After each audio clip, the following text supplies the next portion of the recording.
ജീവിതത്തിൽ മനസ്സിന്റെ ഡെവലപ്മെന്റ്.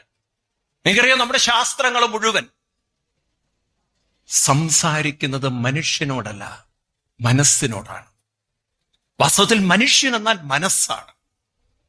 നമ്മൾ ആ മനസ്സെന്നൊരു വിഷയത്തെക്കുറിച്ച് നമ്മുടെ വിദ്യാഭ്യാസത്തിലേ ഇല്ല.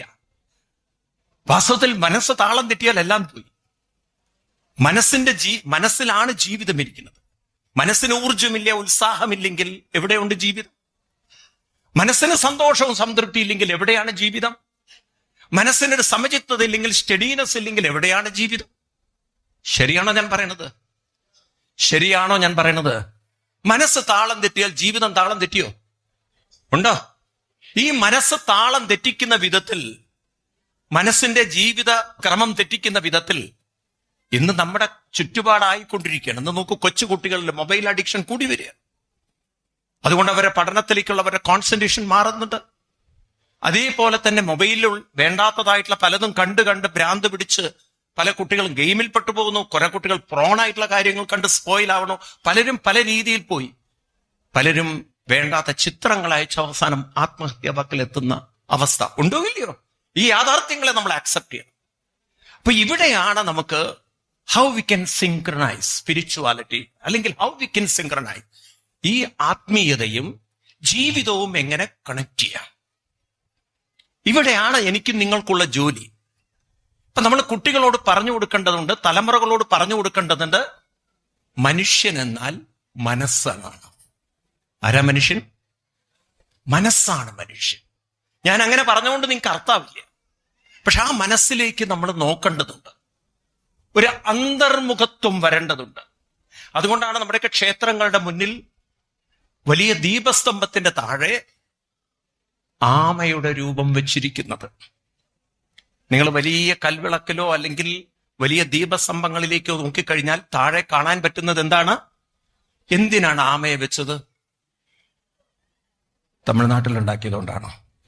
കാരണം തമിഴ്നാട്ടുകാരാണ് എന്ത് ചോദിച്ചാൽ ആമ എന്ന് പറയും. എന്തിനാണ് ഈ ആമയെ വെച്ചിരിക്കുന്നത്? ഇത് നമ്മൾ കുട്ടികൾക്ക് പറഞ്ഞു കൊടുക്കേണ്ട. ഒരു ക്ഷേത്രത്തിൽ പോകുമ്പോൾ ഇത് എന്തിനാണ് ഈ ആമ നമ്മൾ പറഞ്ഞു കൊടുക്കാറുണ്ട്. നമുക്ക് അറിയോ ഇതിനെക്കുറിച്ച്? നമുക്ക് അറിയില്ലല്ലോ. എത്ര പേർക്ക് അറിയില്ല എന്ന് പറയാൻ പറ്റുന്നവർ എത്ര പേരുണ്ട്? നമുക്ക് ഭൂരിപക്ഷം നമുക്ക് അറിയില്ല. അതാണ് നമ്മുടെ ഒരു പരാജയവും പറ്റിയത്. അപ്പൊ അതുകൊണ്ട് എനിക്ക് നിങ്ങളോടൊക്കെ പറയാനുള്ളത്, നമ്മളൊരു പുതിയ യുഗത്തിലേക്ക് കടക്കുകയാണ്. നമ്മളൊരു പുതിയ വേൾഡിലേക്ക് കടക്കുമ്പോൾ ഇനി നമ്മുടെ കയ്യിൽ ഒരു പുസ്തകം വേണം. ഭഗവാൻ ശ്രീകൃഷ്ണന്റെ ഏറ്റവും ചൈതന്യം നിറഞ്ഞ ഭാഗവതത്തോടൊപ്പം തന്നെ എളുപ്പം നമുക്ക് മനസ്സിലാക്കാൻ പറ്റുന്ന ഒരു പുസ്തകമാണ് ഭഗവത്ഗീത. ഏതാണ്? എനിക്ക് നിങ്ങളോടൊക്കെ പറയാനുള്ളത്, ഈ വെക്കേഷൻ സമയത്ത് നമ്മൾ നമ്മുടെ കുട്ടികളിലേക്ക് ഒരു 10 ശ്ലോകം ഭഗവത്ഗീതയെങ്കിലും പറഞ്ഞു കൊടുക്കാൻ നമുക്ക് പറ്റണം. നമ്മളെല്ലാവരും ഒന്ന് പരിശ്രമിക്കുക. കാരണം ഭഗവത്ഗീതയിലൂടെ കുട്ടികൾക്ക് എന്താണ് ജീവിതമെന്നും എന്തിനാണ് ജീവിതം. കാരണം നിങ്ങൾക്ക് തെറ്റിദ്ധാരണ വരരുത്. ഭഗവത്ഗീത 18 അധ്യായങ്ങളാണ്, 700ഓളം ശ്ലോകങ്ങളാണ്. ഈ 18 അധ്യായങ്ങളുള്ള ഗീതയ്ക്ക് ഭഗവാൻ ശ്രീകൃഷ്ണൻ കൊടുത്തിരിക്കുന്ന, അല്ലെങ്കിൽ വേദവ്യാസ മഹർഷി കൊടുത്തിരിക്കുന്ന ഒരു വ്യാഖ്യാനമാണ് ശ്രീമദ് ഭാഗവതം. 18,000 ശ്ലോകമുള്ള ഭാഗവതം. ഭഗവത്ഗീത അതിന്റെ കണ്ടന്റും ഭാഗവതം എന്ന് പറയുന്നത് അതിന്റെ ഒരു വിപുലീകൃത രൂപവുമാണ്. മനസ്സിലാവുണ്ടോ നിങ്ങൾക്ക്? അതുകൊണ്ട് ഭാഗവതവും ഭഗവത്ഗീതയും രണ്ടല്ല, ഭഗവത്ഗീത തന്നെയാണ്. എന്തായത്? ഇത് നമുക്കൊരു സംശയം ഉണ്ടാവരുത്. ഭാഗവതം, ഇവിടെ സ്വാമി ഭാഗവതാണ് പറയുന്നത്, സ്വാമി എന്താ ഭഗവത്ഗീത പറയുന്നത്? ഭഗവത്ഗീതയും ഭാഗവതവും ഉറക്കെ പറയൂ, ഒന്നാണ്. അപ്പൊ അവിടെ ഗീതയിൽ കൃഷ്ണൻ പറയുന്നുണ്ട്, നമ്മള് മാനസികമായി ഉയരണമെങ്കിൽ, മനസ്സിന്റെ ഉന്നത തലങ്ങളിലേക്ക് എത്തണമെങ്കിൽ മനുഷ്യൻ അവന്റെ മനസ്സിനെ ഇൻട്രോവേർട്ടഡ് ആക്കേണ്ടതുണ്ട്. അന്തർമുഖത്വം വേണം. ഈ അന്തർമുഖത്വം എന്ന് പറയുന്നത്, ശ്രദ്ധിക്കുക, അന്തർമുഖത്വം എന്ന് പറയുന്നത് മനുഷ്യന്റെ മനസ്സിൽ ഉറങ്ങിക്കിടക്കുന്ന ഏറ്റവും അത്ഭുതകരമായൊരു ശക്തിയാണ് വിവേകശക്തി എന്ന് പറയുന്നത്. നമ്മൾ പറയില്ലേ ഉള്ളറിവ് അല്ലെങ്കിൽ തിരിച്ചറിവ് എന്ന് പറയുന്നത്. എത്രത്തോളം അവനവന്റെ ഉള്ളിലേക്ക് അവനവന് നോക്കാൻ സാധിക്കുന്നുണ്ടോ അത്രത്തോളം ഒരു വ്യക്തിയിൽ ഉറങ്ങിക്കിടക്കുന്ന ഉള്ളറിവ്, ഉള്ളിലുള്ള ഇന്റലിജൻസ്, ഈ അറിവിനെ നമുക്ക് കണ്ടെത്താൻ പറ്റും. ഇതിനെ ഉണർത്താനാണ് നമ്മൾ അന്തർമുഖത്വം. അപ്പൊ കൂർമ്മ അങ്കാനി ഇവ. കൂർമ്മം എന്ന് പറഞ്ഞാൽ ആമ. അംഗങ്ങൾ വലിക്കുന്ന പോലെ, ആമ അതിന്റെ അവയവങ്ങൾ ഉള്ളിലേക്ക് വലിക്കുന്ന പോലെ നമ്മുടെ മനസ്സിന്റെ ശ്രദ്ധ നമ്മൾ മനസ്സിലേക്ക് തന്നെ കൊണ്ടുവരേണ്ടതുണ്ട്. ആ മനസ്സിനെ നിങ്ങൾ ഏകാഗ്രമാക്കാൻ ആദ്യം അന്തർമുഖത്വത്തിലേക്ക് കൊണ്ടുവരേണ്ടതുണ്ട്. അങ്ങനെ അന്തർമുഖത്വത്തിലേക്ക് കൊണ്ടുവന്നിട്ട് വേണം ക്ഷേത്രത്തിനകത്തേക്ക് പ്രവേശിക്കാൻ. അപ്പൊ മനസ്സിന് വേണ്ടിയിട്ടാണ് ക്ഷേത്രം വെച്ചിരിക്കുന്നത്. ഈ ദശാവതാരങ്ങളൊക്കെ വെച്ചിരിക്കുന്നത് മനുഷ്യ മനസ്സിനെ കൂടുതൽ ദൈവീകമാക്കാൻ. ഞാനിത് പറയുമ്പോൾ കുറച്ച് നമുക്കൊരു ഇന്നത്തെ സയൻസുമായിട്ട് ഇതിനെ കണക്ട് ചെയ്യണം. കുട്ടികൾ മനസ്സിലാക്കണം. നിങ്ങളൊക്കെ ബയോളജി പഠിക്കുന്ന സമയത്ത് ഡാർവിന്റെ തിയറി ഓഫ് എവല്യൂഷനും ഒക്കെ നമ്മൾ പഠിക്കുമ്പോൾ ഈ പ്രപഞ്ചത്തിന്റെ വികാസത്തെക്കുറിച്ച് സയൻസ് പഠിപ്പിക്കുന്നത് ഈ പ്രപഞ്ചം വികസിച്ചത് പല സ്റ്റേജുകളിലൂടെയാണ്. അതിനൊരു ഫസ്റ്റ് തലം എന്ന് പറയുന്നത് നമുക്ക് കാണാൻ സാധിക്കുന്ന എനർജി ലെവലിലുള്ള എവല്യൂഷൻ. അതിന്റെ ഫസ്റ്റ് മാനിഫെസ്റ്റേഷൻ അങ്ങനെയാണ്. പിന്നീടാണ് എന്താണ് പടിപടിയായിട്ടാണ് biological evolution, cultural evolution, social evolution തുടങ്ങിയിട്ടുള്ള എവല്യൂഷൻ പലത് വന്നിട്ടാണ് മനുഷ്യൻ എന്ന രൂപത്തിലേക്ക് എത്തിയത്. എത്രയോ കോടിക്കണക്കിന് വർഷത്തിന്റെ ഒരു പരിണാമത്തിലൂടെയാണ് ഈ വികാസം ഉണ്ടായിട്ടുള്ളത്. ഇതര മതങ്ങൾ പറയുന്നത് പോലെ ഒരു ദിവസം കൊണ്ട് പടച്ചു വിട്ടതല്ല നമ്മളെ. ഇതൊരു സ്റ്റെപ്പ് ബൈ സ്റ്റെപ്പായിട്ടുള്ള പ്രോസസ്സാണിത്. ഇങ്ങനെ മനുഷ്യൻ ഇവിടെ പരിണമിച്ച് ഇവിടെ എത്തുമ്പോൾ ഇന്ന് നമ്മളൊക്കെ എത്തിയിരിക്കുന്നത് എവിടെ വെച്ചാൽ മനുഷ്യന്റെ ബുദ്ധിയുടെ ഔന്നത്യത്തിലാണ്. ഇന്ന് നമുക്ക് വലിയ സൂപ്പർസോണിക് വിമാനങ്ങൾ കണ്ടുപിടിക്കാൻ, ഇന്ന് നമുക്ക് വലിയ ടെക്നോളജികൾ കണ്ടുപിടിക്കാൻ നമ്മുടെ കയ്യിലുള്ള മൊബൈൽ ഫോണുകൾ, അതേപോലെ തന്നെ ഇന്ന് നമുക്ക് ചന്ദ്രയാൻ ഇറക്കാൻ പറ്റുന്നുണ്ട്, സൂര്യനിലേക്ക് സ്പേസിലേക്കൊക്കെ പലതും അയക്കാൻ പറ്റുന്നു. ഇങ്ങനെ മനുഷ്യൻ അവന്റെ ബുദ്ധിയുടെ ലോകത്തിലേക്ക് ഉയർന്നുയർന്ന് പോകുമ്പോൾ, ആ പരിണാമത്തിന്റെ ഹയർ ലെവലിലേക്ക് നമ്മൾ ഇവോൾവ് ചെയ്ത് പോകുമ്പോൾ ഒരു പരിണാമം സംഭവിക്കാതെ പോകുന്നു.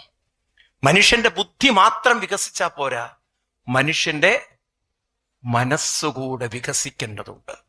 കാരണം എന്തിനാ മനസ്സ് വികസിക്കുന്നത്? മനുഷ്യന്റെ മനസ്സിനാണ് സന്തോഷം വേണ്ടത്, മനുഷ്യന്റെ മനസ്സിനാണ് സംതൃപ്തി വേണ്ടത്, മനുഷ്യന്റെ മനസ്സിനാണ് സമാധാനം വേണ്ടത്, മനുഷ്യന്റെ മനസ്സിനാണ് ശാന്തി വേണ്ടത്, മനുഷ്യന്റെ മനസ്സിനാണ് സ്വസ്ഥത വേണ്ടത്, മനുഷ്യന്റെ മനസ്സിനാണ് ശക്തി വേണ്ടത്. അല്ല എന്ന് പറയോ നിങ്ങൾ?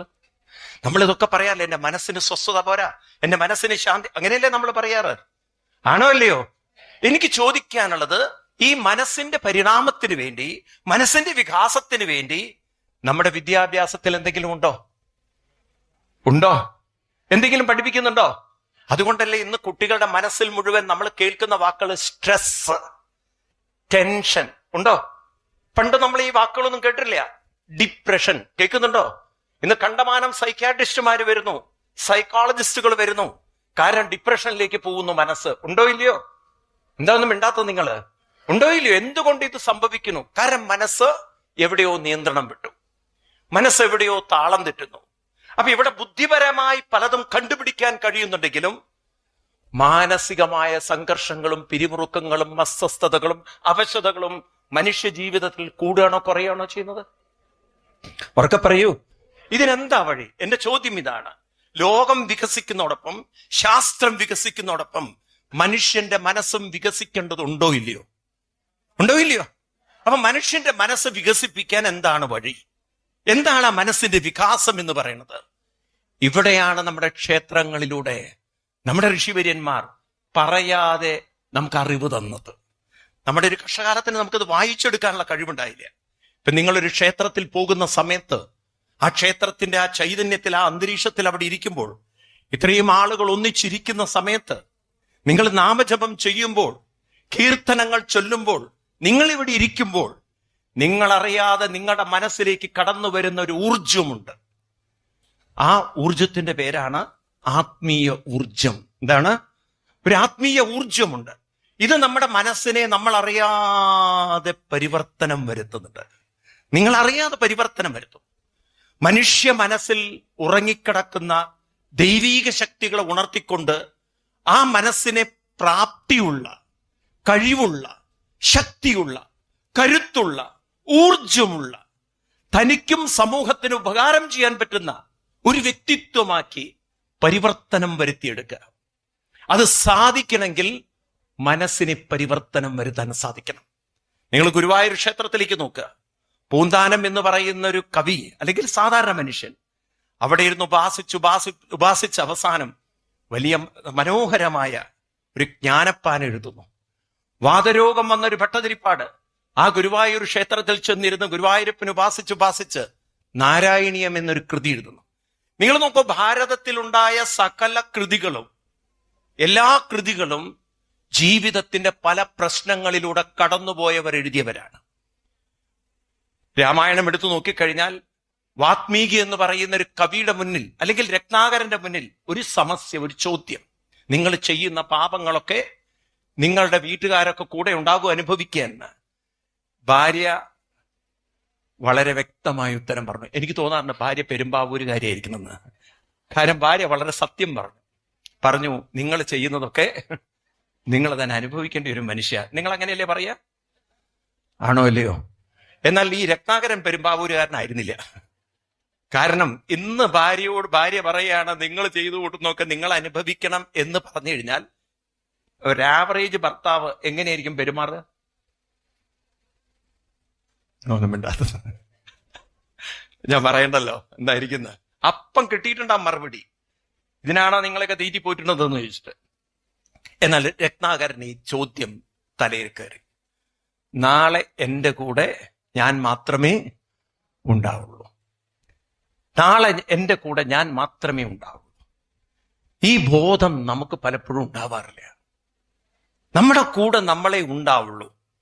നമ്മുടെ വിചാരം നമ്മുടെ കൂടെ ആരൊക്കെ ഉണ്ട് എന്നാണ്.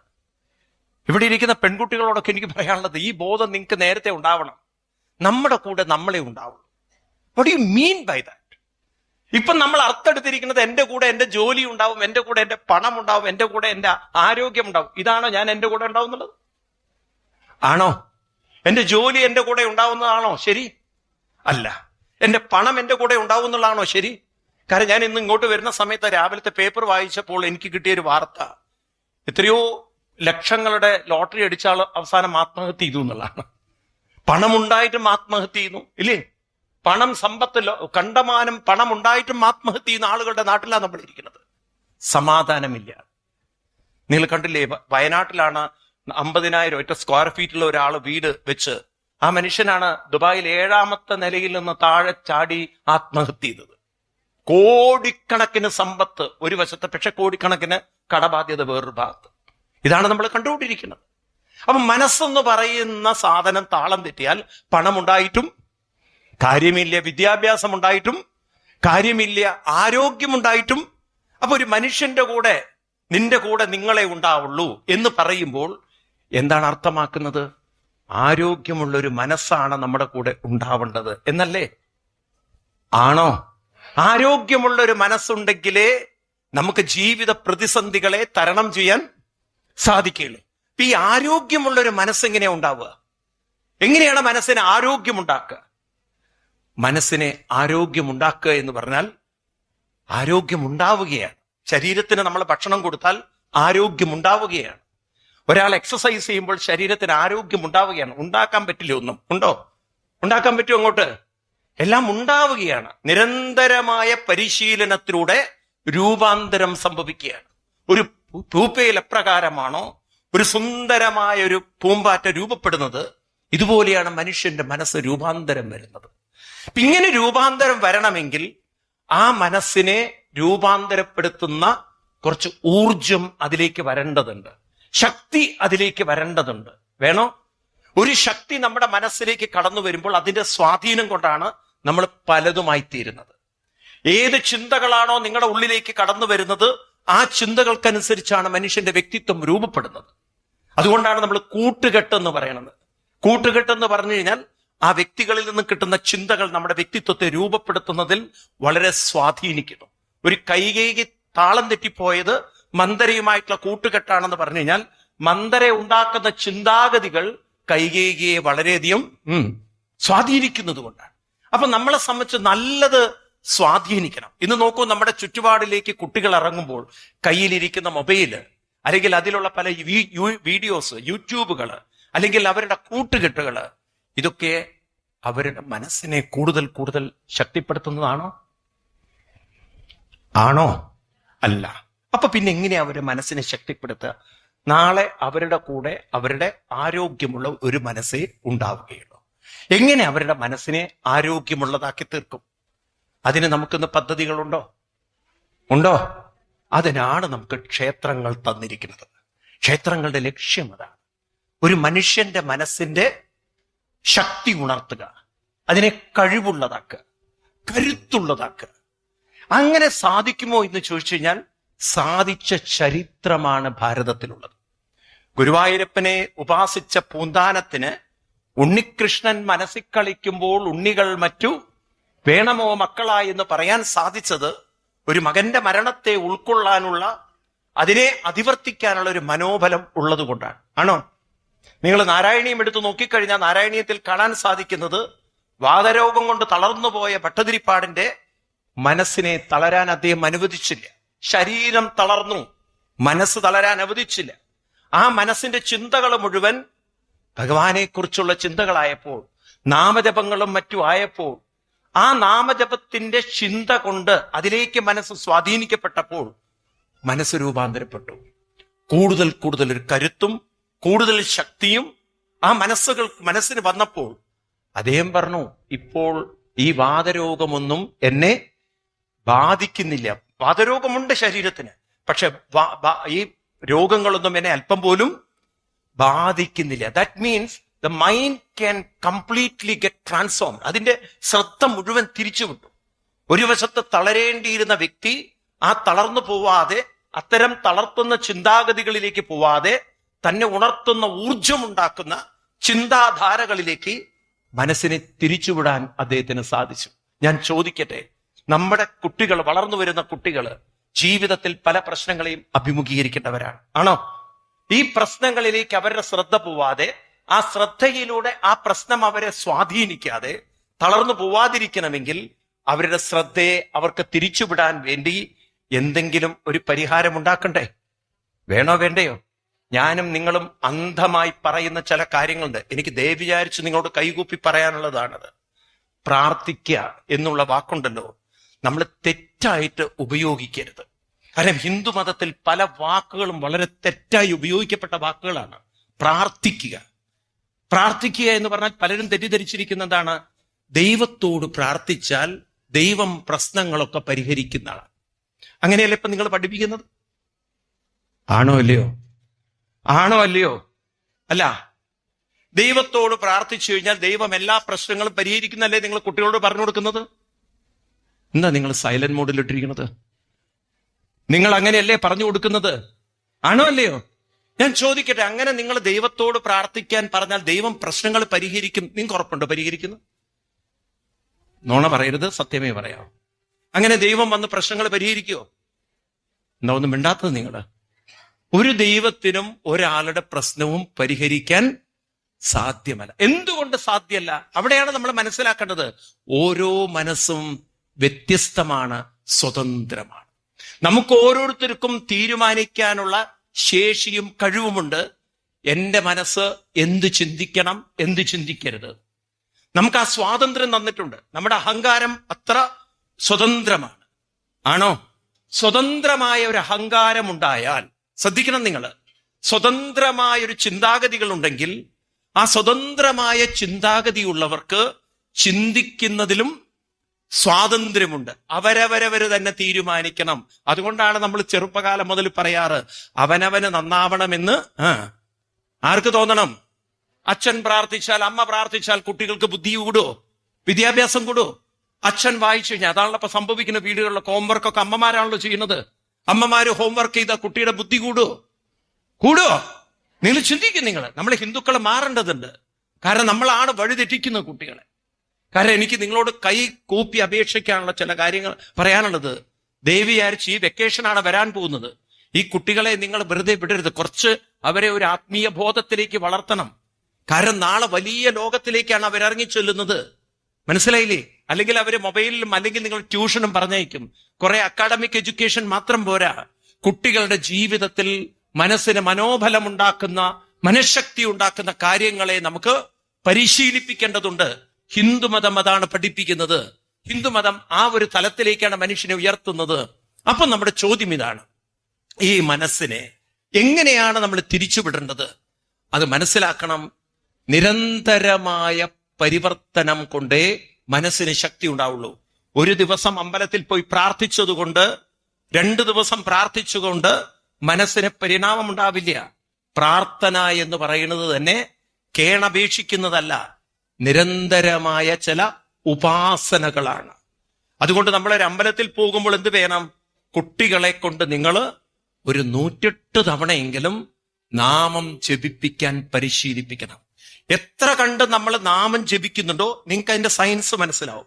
നാമം ജപിക്കുന്നുണ്ടോ, ശ്രദ്ധ നാമത്തിലേക്ക് തിരിയുന്നുണ്ടോ, മനസ്സ് നാമം എന്ന ഈ ചിന്തയിലേക്ക് തിരിയും തോറും ആ നാമത്തിൽ നിന്ന് കിട്ടുന്ന ഒരു ഊർജം മനസ്സിലേക്ക് വന്ന് വന്ന് വന്ന് വന്ന് ക്രമേണ ക്രമേണ ക്രമേണ നമ്മൾ പണ്ട് കാലത്ത് മലയാളത്തിലൊരു പറയാറുണ്ട്, കവിതയിൽ പറയാറുണ്ട്, മുല്ലപ്പൂമ്പൊടി ഏറ്റുകിടക്കും കല്ലിനുമുണ്ടൊരു സൗരഭ്യം എന്ന് പറഞ്ഞ പോലെ ഈ നാമജപത്തിലേക്ക് ശ്രദ്ധ തിരിയുമ്പോൾ, നിരന്തരമായൊരു നാമോപാസന ചെയ്യുമ്പോൾ അതിൽ നിന്നൊരു ശക്തി മനസ്സിലേക്ക് വന്ന് വന്ന് മനസ്സിന് രൂപാന്തരം വരുമോ ഇല്ലയോ?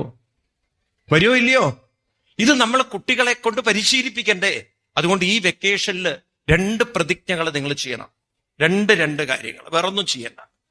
ഒന്നാമത്തെ പ്രതിജ്ഞ എന്ന് പറയുന്നത്, നമ്മുടെ കുട്ടികളെ വിഷ്ണു സഹസ്രനാമവും ലളിതാ സഹസ്രനാമവും ചൊല്ലിപ്പഠിപ്പിക്കുക. ഏറ്റെടുക്കൂ നിങ്ങൾ? ആദ്യം നമുക്കറിയണ്ടേ വിഷ്ണു സഹസ്രനാമവും ലളിതാസ. എത്ര പേർക്ക് അറിയുന്നവരുണ്ട് ഇവിടെ ഇരിക്കുന്നവർക്ക്? കുറെ പേർക്ക് അറിയാം. ബാക്കിയുള്ളവരൊക്കെ ശീലിക്കണം. രാവിലെ എണീറ്റാൽ എന്ത് വേണം? ഉറക്കെ പറയൂ. നിങ്ങൾ ചൊല്ലി നോക്കൂ. നിങ്ങൾ ഇത് മനസ്സിലാക്കിക്കൊണ്ട് ചൊല്ലൂ. നാമത്തിലേക്ക് ശ്രദ്ധ തിരിയും തോറും മനസ്സ് നാമവുമായിട്ടുള്ള ആ ബന്ധം കൊണ്ട് അതിൽ നിന്നെടുക്കുന്ന ഊർജം. ഇപ്പൊ നോക്കൂ, വെളിച്ചം എന്റെ മുഖത്തേക്ക് തട്ടുമ്പോൾ എന്റെ ശരീരത്തിൽ ആ വെളിച്ചം, ആ പ്രഭ കാണുന്നു. അതിന്റെ റിഫ്ലക്ഷൻ നിങ്ങൾക്ക് കാണാൻ പറ്റുന്ന പോലെ നമ്മുടെ മനസ്സ് നാമത്തിലേക്ക് തിരിയുമ്പോൾ ആ നാമശക്തി മനസ്സിലേക്ക് വരും തോറും മനസ്സിന് പരിവർത്തനം ക്രമേണ ക്രമേണ ക്രമേണ ക്രമേണ സംഭവിക്കും. വേണോ വേണ്ടയോ? വേണോ വേണ്ടയോ? അപ്പൊ അങ്ങനെ രാവിലെ വിഷ്ണു സഹസ്രനാമവും വൈകുന്നേരം ഇതെന്തിനാ ഈ 2 നേരം 2 കാര്യങ്ങൾ പറഞ്ഞിരിക്കുന്നത്? രാവിലെ എന്ന് പറയുന്നത് ശ്രദ്ധിക്കണം, നമ്മൾ കുട്ടികൾക്ക് പറഞ്ഞു കൊടുക്കണം. നിങ്ങൾ കണ്ടില്ലേ, പൂക്കളൊക്കെ വിടരുന്ന സമയമാണ് രാവിലെ, ഇല്ലേ? മുട്ടുകളൊക്കെ വിടരുന്ന സമയമാണ്. പ്രകൃതിയുടെ ഓരോ സെല്ലുകളും എക്സ്പാൻഡ് ചെയ്യുന്ന, വികസിക്കുന്ന സമയമാണ് രാവിലത്തെ സമയം. ആണോ?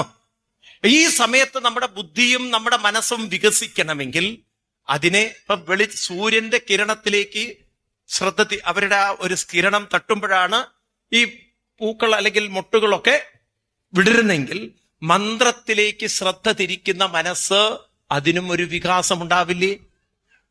മനസ്സിലായില്ലേ നിങ്ങൾക്ക്? നിങ്ങളൊരു പൂവിന്റെ ചുറ്റും റബ്ബർ ബാൻഡ് ഇട്ട് വയ്ക്കുക. മുട്ടിന് ഒരു ചെമ്പരത്തി പൂവിന്റെ മുട്ടിന് നിങ്ങൾ റബ്ബർ ബാൻഡ് ഇട്ട് വയ്ക്കുക. രാവിലെ വിടരോ? ഇതുപോലെ നമ്മുടെ കുട്ടികൾ രാവിലെ കിടന്നുറങ്ങി ശീലിച്ചു കഴിഞ്ഞാൽ അവരുടെ മനസ്സിനും ബുദ്ധിക്കും വികാസം ഉണ്ടാവുമോ? പറയൂ.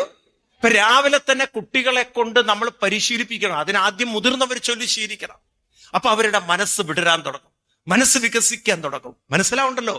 ഇതേപോലെ വൈകുന്നേരം സൂര്യൻ അസ്തമിക്കുകയാണ്.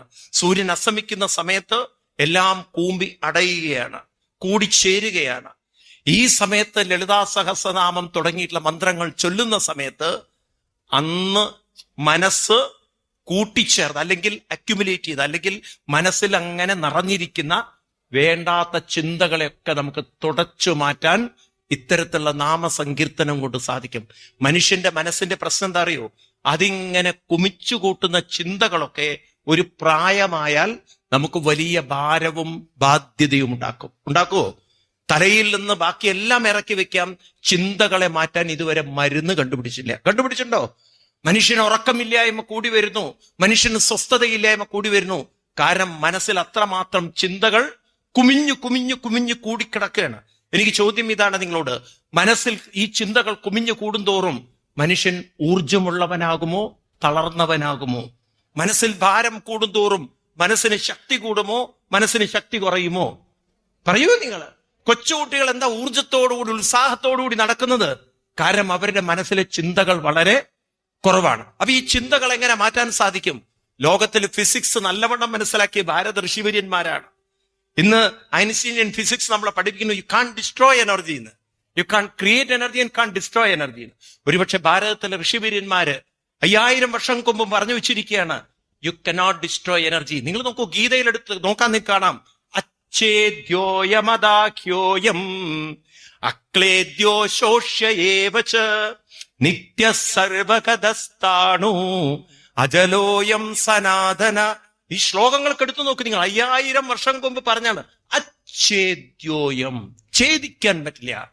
അക്ലേദ്യം, നിങ്ങൾക്ക് ചീഞ്ഞളിയിപ്പിച്ച് നശിപ്പിക്കാൻ പറ്റില്ല. അശോഷ്യം, ശോഷിപ്പിക്കാൻ സാധ്യല്ല.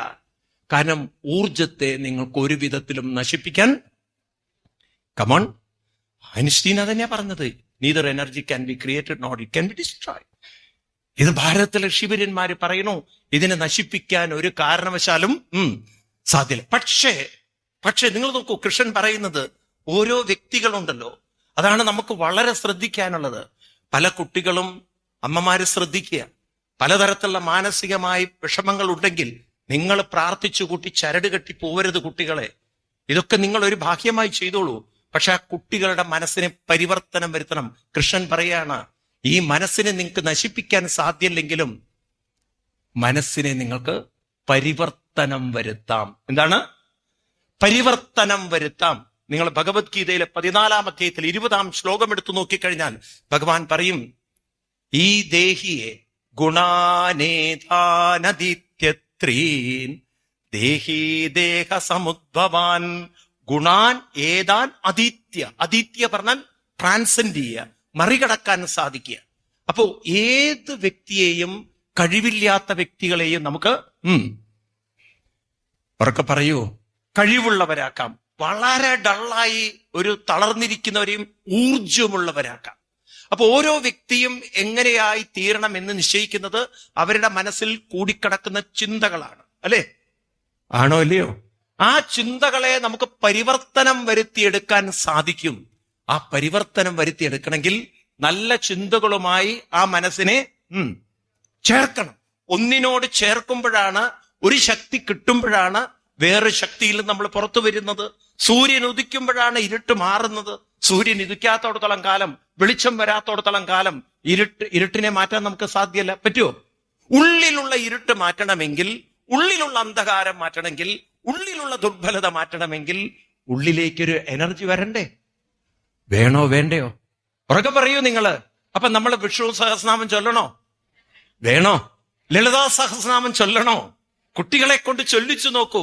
നമ്മൾ തെളിയിക്കണം. ഈ ലോകത്തിൽ ഹിന്ദു തെളിയിക്കേണ്ട 2 കാര്യമുണ്ട്. ഒന്നാമത്തെ കാര്യം, മനുഷ്യന്റെ ബുദ്ധിയുടെ, അത് ഈ ലോകത്തിൽ ഇന്ന് കണ്ടുപിടിക്കുക ബുദ്ധിയുടെ കഴിവ്. അതിനാണ് നമുക്ക് സയൻസ് ഒക്കെ ഡെവലപ്പ് ചെയ്ത് പോയിരിക്കുന്നത്. അല്ലേ? ആണോ? ആ തരത്തിൽ നമ്മുടെ കുട്ടികൾ കണ്ടെത്തേണ്ടതുണ്ട് പലതും. ലോകത്തിന്റെ ഔന്നത്യത്തിലെത്തണം ബുദ്ധിയുണ്ട്. അതേസമയം ലോകം ഒരു വശത്ത് ബുദ്ധിപരമായി വളരുമ്പോഴും മാനസികമായിട്ടുള്ള ഒരു വളർച്ച കൂടി വേണം. ആ മാനസിക വളർച്ചയാണ് സഹവർത്തിത്വത്തിന്റെ, സഹകരണത്തിന്റെ, സമർപ്പണത്തിന്റെ, സമബുദ്ധിയുടെ വളർച്ച. ഇന്ന് അമേരിക്ക പോലുള്ള രാജ്യങ്ങളുണ്ടല്ലോ, വികസിത രാജ്യങ്ങൾ. നിങ്ങൾ കേൾക്കണം ശരിക്കും. അമേരിക്ക പോലുള്ള വികസിത രാജ്യങ്ങൾ ഒരുപക്ഷെ നിങ്ങൾ കാണുന്നുണ്ടാവില്ല. ഞാൻ യാത്ര ചെയ്യുന്ന ആളാണ്. അവിടെ ടെക്നോളജി ഡെവലപ്പ് ചെയ്യുന്നുണ്ട്. നിങ്ങൾ പലരും ഉപയോഗിക്കുന്ന ആപ്പിൾ വാച്ചുകൾ പോലുള്ള വാച്ചുകൾ അവിടെ നിന്നാണ് വരുന്നത്. ഇതുപോലെ നമ്മൾ ഉപയോഗിക്കുന്ന പല ടെക്നോളജിയും ഇന്ന് അതിന്റെ പാറ്റന്റ് നമ്മൾ അമേരിക്കയ്ക്കാണ് കൊടുക്കുന്നത്. നിങ്ങൾ ഉപയോഗിക്കുന്ന മൊബൈലിന്റെ പല ടെക്നോളജിയും അവരുടെയാണ്. നമ്മൾ ഉപയോഗിക്കുന്ന മൊബൈലിന്റെ ഒരുപാട് പാർട്സുകൾ ചൈനയുടെയാണ്. അവരൊക്കെ ടെക്നോളജിക്കലി ഡെവലപ്പ് ചെയ്യുന്നുണ്ട്.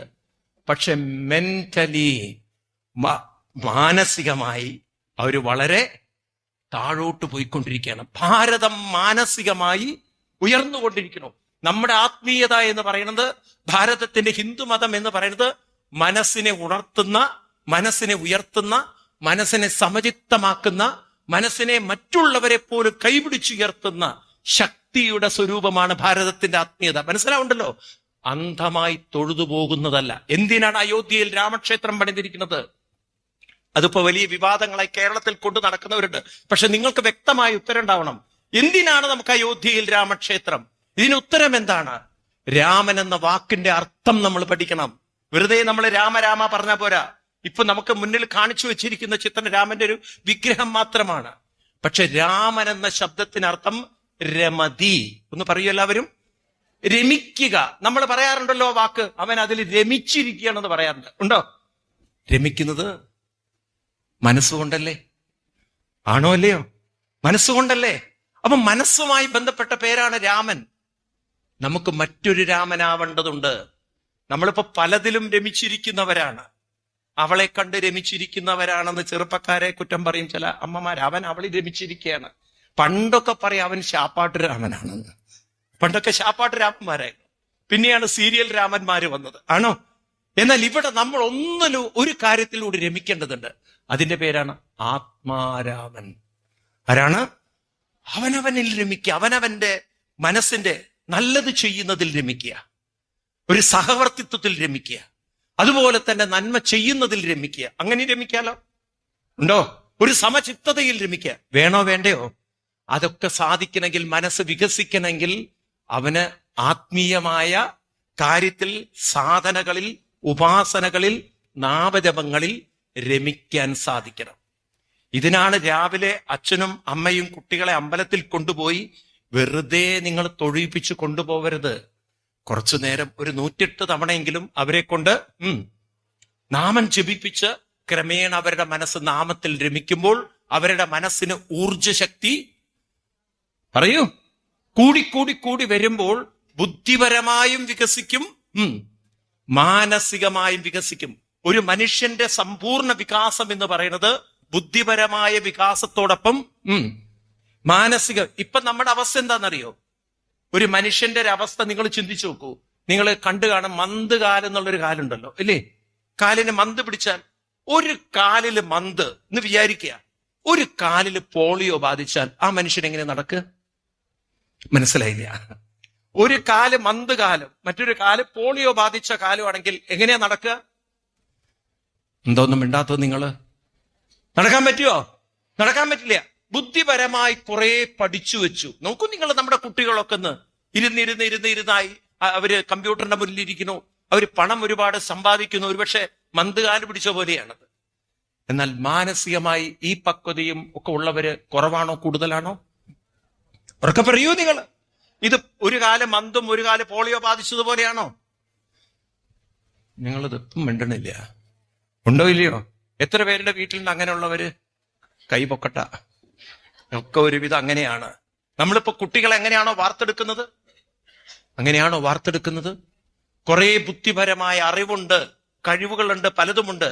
പക്ഷെ മാനസികമായ വികാസം ഇല്ല. അവിടെയാണ് നമുക്കിത് രണ്ടും കൂടി സമന്വയിപ്പിക്കേണ്ടത്, ആരോഗ്യമുള്ളതാക്കി തീർക്കേണ്ടത്. അതിന് മനസ്സിലേക്ക് ശക്തി കൊണ്ടുവരേണ്ടതുണ്ട്. നമ്മുടെ ആത്മീയത അതാണ്.